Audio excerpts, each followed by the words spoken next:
नमस्कार, अविरत राजे बिरादार या यूट्यूब चॅनलमध्ये आपल्या सगळ्यांचे स्वागत आहे। मी सौ गायत्री अमोल बिरादार।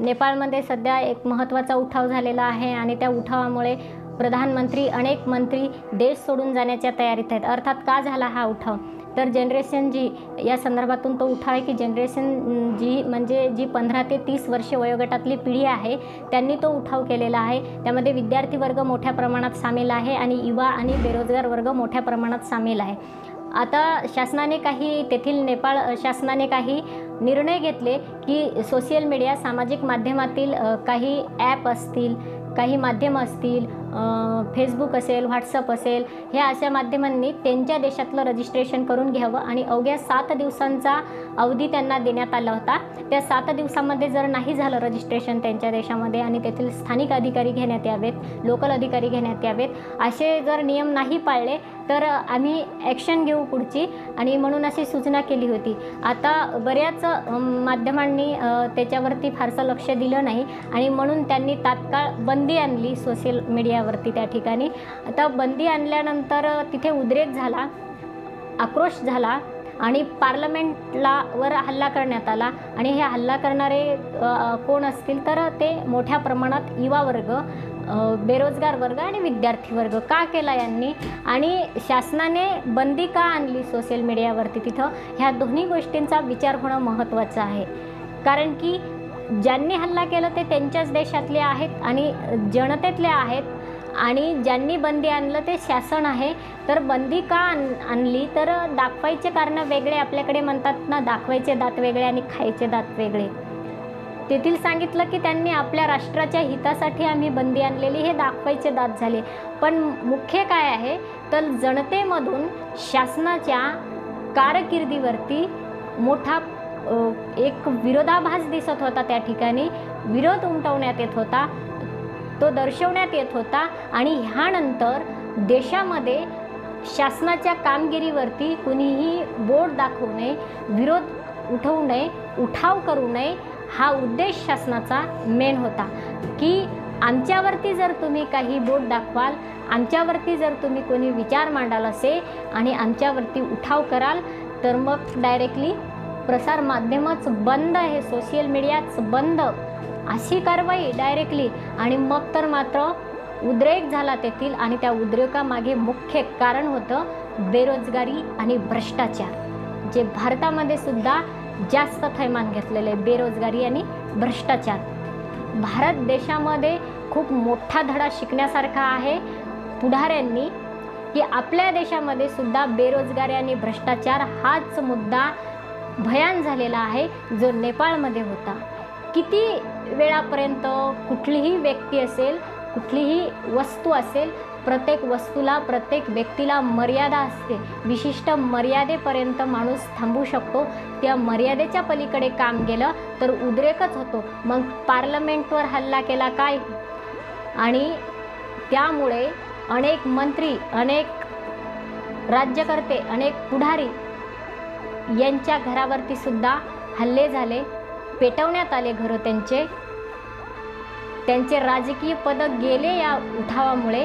हा जनतेतून झालेला उठाव असतो आणि एकदा का जनतेने ठरवलं उठाव करायचा की मग यांना उठून पळावं लागतं, राज्यकर्त्यांना खुर्चीवरून उठून पळावं लागतं, भले कितीही खुर्चीला चिटकलेले असतील पण उठून पळावं लागतं। म्हणून जनहित जास्त महत्त्वाचं आहे। आपण जर जनहित सोडाल आणि स्वहितच बघाल फक्त तर मग असे उठाव होतातच, आणि आतापर्यंत धर्तीवरती असे उठाव होतच आलेले आहेत।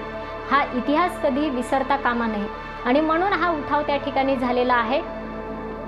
आता विद्यार्थी वर्गांनी का केला, तर का केला असावा विद्यार्थी वर्गांनी तो उठाव, तर आपल्याकडील विद्यार्थी वर्गाला हे प्रश्न विचारले तर आपल्याला निश्चित उत्तर कळतील।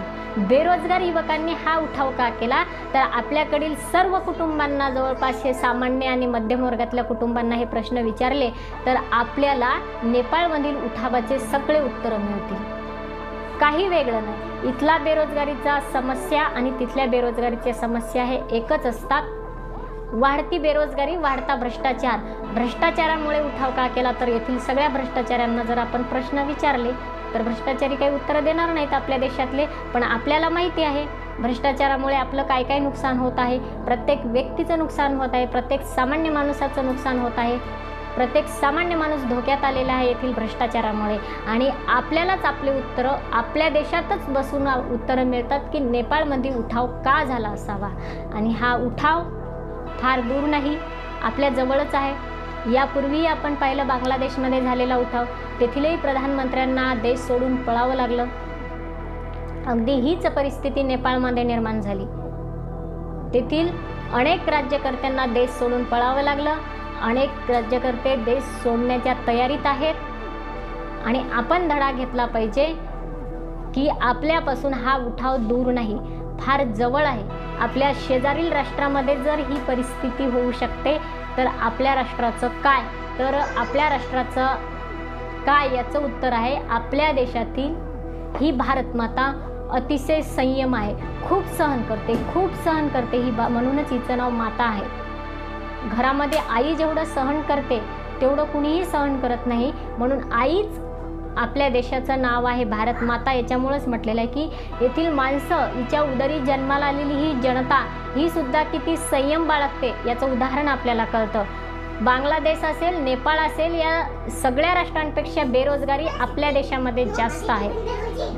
भूकमरी आपल्या देशामध्ये जास्त आहे. भ्रष्टाचार जगातील सगळ्या राष्ट्रांपेक्षा भारत राष्ट्रामध्ये जास्त आहे भ्रष्टाचार.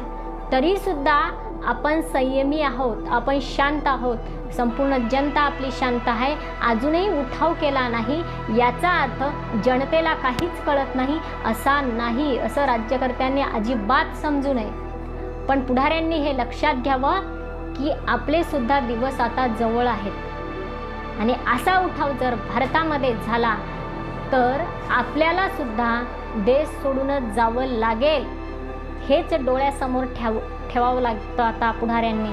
कारण का तर आपण पाहतो आपल्या देशामध्ये बेरोजगारी नेमकी किती आहे हे पाहायचं असेल तर जेव्हा जेव्हा नोकर भरतीच्या नावाखाली शासन 4-2 जागा काढते तुटपुंच्या, तेव्हा 40 लाख विद्यार्थी परीक्षेला बसतात. 40 लाख याचा अर्थ त्या 2 जागा काढल्यात ती नोकरी 40 लाख लोकांना हवी आहे आणि 40 लाख लोक रिकामे आहेत विद्यार्थ्यांमध्ये. अजून बाकीचे वय निघून गेलेले किंवा ते तर सोडाच, पण जे पात्र आहेत, जे गुणवत्ताधारक आहेत, जे त्या परीक्षेला बसलेत, परीक्षा देऊ शकतात, असे 40 लाख विद्यार्थी अजून जर बेरोजगार असतील एखादी परीक्षा देणारे, तर सर्व परीक्षा देणाऱ्यांचे आकडेवारी आपण काढली, त्याची गुणवत्ता, ते सगळे गुणवत्ताधारक आहेत. कारण विदाऊट गुणवत्ता तर हे परीक्षेला घेतच नाहीत ना. गुणवत्ताधारक एवढी बेरोजगारी प्रचंड वाढलेली असताना फक्त हे 40 लाख जरी रस्त्यावर आले तर काय होईल येथील पुढाऱ्यांचं. पण अजूनही यांच्या डोक्यामध्ये प्रकाश पडत नाही. मग खरंच यांनी नेपाळ, बांगलादेश यासारख्या उठावाचीच वाट पाहत आहेत का? अजूनही यांनी 40 लाख विद्यार्थ्यांचा प्रश्न मार्गी लावलेला नाही. अर्थात तो हिंसाचार आहे, उद्रेक झाला तिथे. हिंसाचाराची घटना कोणत्याही देशाच्या हिताने चांगली नाही. पार्लमेंटवर हल्ला होणे, पार्लमेंटला जाळ लावणे, राज्यकर्त्यांची घरं जाळणे हा हिंसाचार कधीही चांगला नाही. पण हा हिंसाचार कोणामुळे घडतो ते याला जबाबदार आहेत. ह्या लोकांनी खरे गुन्हेगार हिंसाचार करणारे नसून हिंसाचार घडवून आणण्यासाठी जबाबदार ही राज्यकर्ता जात आहे, ही पुढारी जात आहे, ही फक्त खुर्चीसाठी हापापलेली. जर आपल्या एका महाराष्ट्रामध्ये एका परीक्षेला 40 लाख विद्यार्थी असतील तिथे परीक्षा द्यायला, तर संपूर्ण महाराष्ट्राचं सर्वेक्षण कधी या पुढाऱ्यांनी केलं का की किती बेरोजगार विद्यार्थी वर्ग आम्ही निर्माण करून ठेवलाय? यांच्या नोकऱ्यांचा काय प्रश्न आहे? यांना कुठे आपल्याला आता बांधून ठेवावं लागेल? कोणत्या नोकऱ्यांमध्ये सामील करून घ्यावं लागेल? यांच्यासाठी कोणकोणते डिपार्टमेंट वाढवावं लागतील? काही घेणं देणं राहिलं नाही यांना. आणि म्हणून हे उठाव होत आहेत. आणि भारतामध्ये सुद्धा उठाव होतील तर बेरोजगारी आणि भ्रष्टाचार यामुळेच उठाव होतील. आणि तेव्हा केवळ सत्तेवरच्या पुढाऱ्यांनाच नाही तर विरोधी पक्षांच्या पुढाऱ्यांना सुद्धा देश सोडून पळावा लागेल आणि पळावंच लागेल. लाथा घालून बाहेर काढतील. तेव्हा हे 40 लाख विद्यार्थी जर रस्त्यावरती आले ना तर ते प्रधानमंत्री पाहणार नाहीत, मुख्यमंत्री पाहणार नाहीत, उपमुख्यमंत्री पाहणार नाहीत, कोणता दादा पाहणार नाहीत, कोणता भाई पाहणार नाहीत. कॉलरला खेचतील तुमच्या खुर्चीवरून ओढून रस्त्यावर आणून लाथा घालून तुम्हाला पळवतील या देशातून, घोषणा देतील तुमच्या विरोधात, त्यांनी नारे ठोकतील. काय तमाशा करून ठेवलाय तुम्ही येथील विद्यार्थी वर्गांचा. आणि वरून सांगायचं 2 जागा काढता आणि 20 लाख विद्यार्थी परीक्षेला बसवता. कॉम्पिटिशन वाढलंय. कुठून आणता तुम्ही अशी फालतूगिरी? आणि म्हणून तुमच्यासाठी चेतावणी आहे. नेपाळचा उठाव ही चेतावणी आहे पुढाऱ्यांसाठी. आणि ही नीट लक्षात ठेवून पुढील कामकाज पुढाऱ्यांनी केलं पाहिजे, एवढी अपेक्षा नेपाळच्या उठावासंदर्भात आणि भारतातील भ्रष्टाचार आणि बेरोजगारीच्या संदर्भात. आपल्या प्रतिक्रिया काय आहेत निश्चितच आम्हाला कळवा. व्हिडिओला लाईक करा, जास्तीत जास्त शेअर करा आणि हाईप करायला विसरू नका. जय हिंद, जय भारत, जय महाराष्ट्र.